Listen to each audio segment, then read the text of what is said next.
Hi, Rachel again, here to bring you another edition of our Explore Local.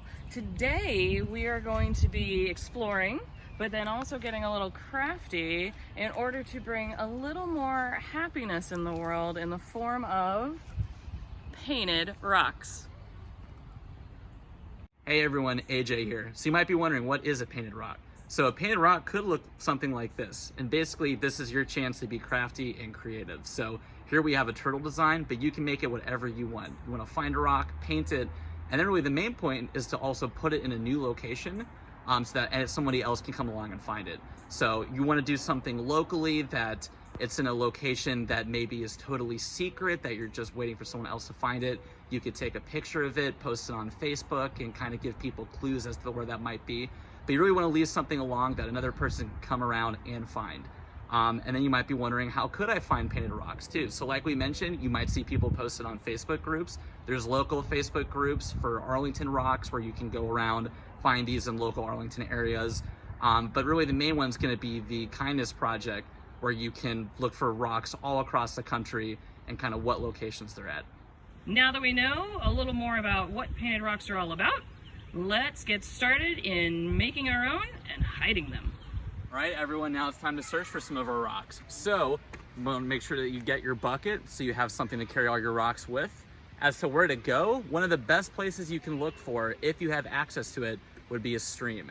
And that's because the stream bed will have plenty of rocks with really smooth edges that are going to be perfect for painting, because the water of the stream over a long period of time is going to smooth down some of those edges and give you a nice smooth looking rock that's going to be great for your painted rock.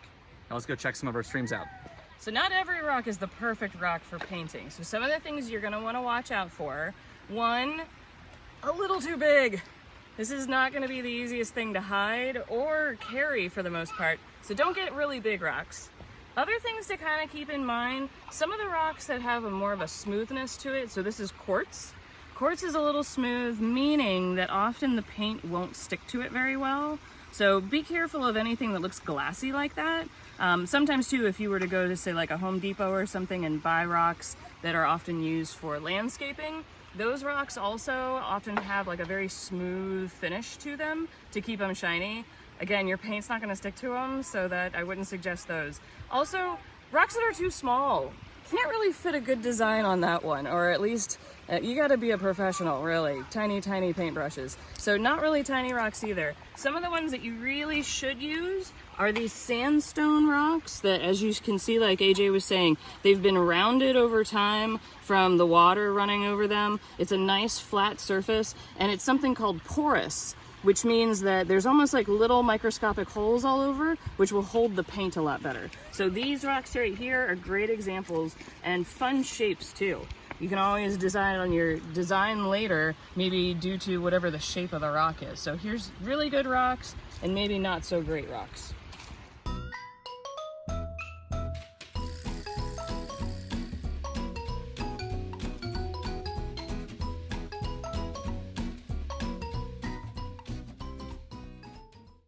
All right, next step, clean the rocks. Sand, dirt, get it all off.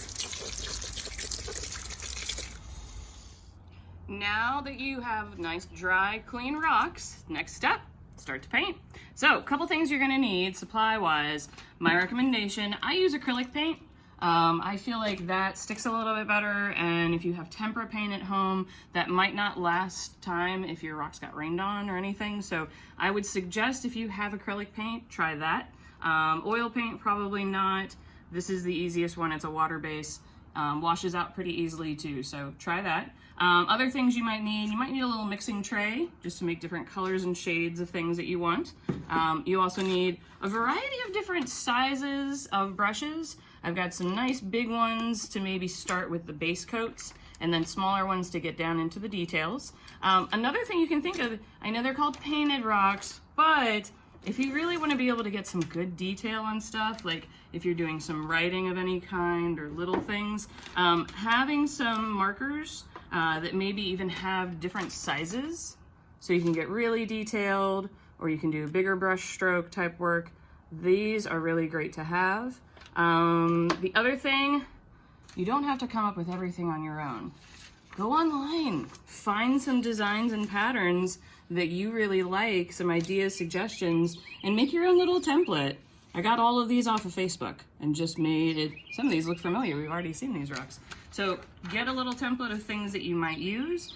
Paper towels for cleanup if you need it, and otherwise, you're pretty set. So not all of your rocks have to look amazing. If you're somebody unlike Rachel, who's not super artistically inclined, like me, you can kind of keep your rock simple with designs that you want to do. So I'm just gonna be making a face here. We got a rock that's already painted with a color. I got the mouth. I'm gonna give him a little buck tooth there.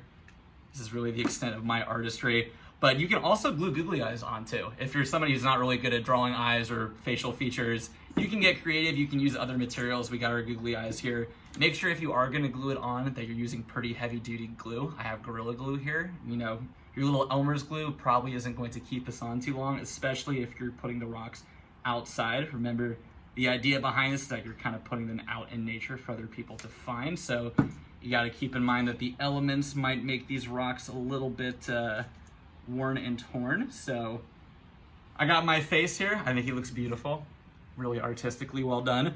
But you don't just have to make characters or drawings, faces. It could even be a rock that just simply has a message on it too. So I could take something like this here and write a little message myself. My handwriting is also fantastic, so I'm gonna make sure that it's really clear. Something like that. Nature is neat. You can put that outside, leave a little message for somebody to find it. And that brings us to our next thing too, is what messages your rocks might have on it also. So I actually have something here that's pretty topical too. We are only a couple days out from the time we're filming this from Mother's Day too. So this could be a cool little Mother's Day gift or activity that you do with your mom. It says Happy Mother's Day on it. But this rock also has instructions on the back too. So this is something that you're gonna wanna keep in mind when making these also. So for this one, because it was made by us, we have Potomac Overlook at the top. We also have instructions for what to do with this rock. So like we mentioned at the start of the video, some of these rocks, if you find them, you can keep them. Other ones, it's encouraged you put them back out for other people to find. This one says keep and re-hide. So that means that you can either take it with you or bring it back out into nature, hide it for somebody else too. And then finally, we have the Porp Rocks hashtag. So depending on where you find these rocks, you're gonna have that different hashtag. So if you find it out in Arlington, it could be Arlington Rocks. Out in Loudon, it could be Loudon Rocks. But here, because this one's gonna be out in our park, we're gonna use hashtag Porp Rocks. And that's gonna encourage you that if you find one of these, feel free to take a picture, post it on Facebook or Instagram, and use that hashtag wherever you found it to help that next person find where this rock might be. Last step, now that the paint is dry, we gotta make sure that it stays on. So you're gonna get some kind of a coating to put on the rock, make sure it's clear. You can either do a spray or a paint on, but you're gonna go and make sure to do both front and back, maybe a couple of coats of this, just to ensure that when your rock is out, if it gets rained on, your beautiful message doesn't wash away. All right, now it's time to hide our rocks. And we're gonna talk about some good places and some not so great places to put your rocks. Still not here. No, that's fine. Yeah, this isn't good either. Here? No. Yeah, definitely not this. Now let's find some good spots to put them in.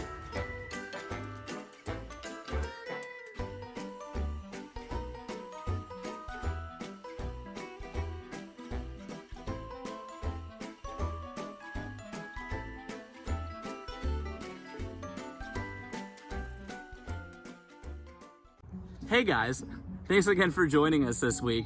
We can't wait to see what kind of cool rock designs you guys come up with, and make sure to include the Porp Rocks hashtags on any ones that you post. Stay tuned for next week as we find more fun ways to explore your local neighborhood.